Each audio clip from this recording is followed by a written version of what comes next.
بسم اللہ الرحمن الرحیم۔ ایک درویش ایک آدمی کے پاس گیا کہ اللہ کے لیے خیرات دو۔ اس نے کہا بابا جی ٹھہر جاؤ، ابھی میں کام میں لگا ہوا ہوں۔ کافی دیر گزر گئی، اس نے پھر سوال کیا، کہنے لگا لو جی تھوڑا سا کام اور رہ گیا ہے، کام سے فارغ ہو کے تمہیں دوں گا، ابھی میں مصروف ہوں۔ وہ درویش غصے میں آ گیا اور کہنے لگا کہ تم اتنے مصروف ہو تو مرو گے کیسے؟ وہ بھی آگے بولا جیسے تو مرے گا۔ درویش نے کہا ہماری موت تو اتنی آسان ہے، تو بتا کیسے مرے گا؟ دیکھو میں تو یوں مروں گا۔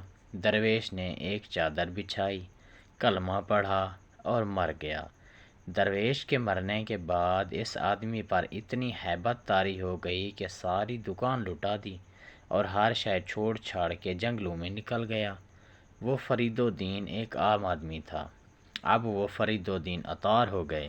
ان پر راز آشکار ہو گیا۔ وہ بات سمجھ گئے کہ فقیر کون تھا۔ فقیر یہ بتانے کے لیے آیا تھا کہ تو اتنا بیزی ہے کہ تجھے مرنے کی سمجھ نہیں آ رہی تو پھر موت کے وقت کیسے مرے گا؟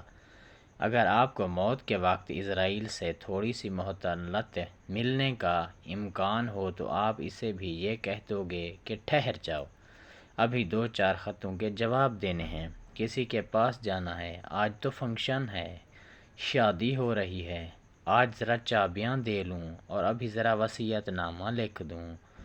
مگر موت کی تکلیف کا ادراک رکھنے والے معرفت الہی کو پا جاتے ہیں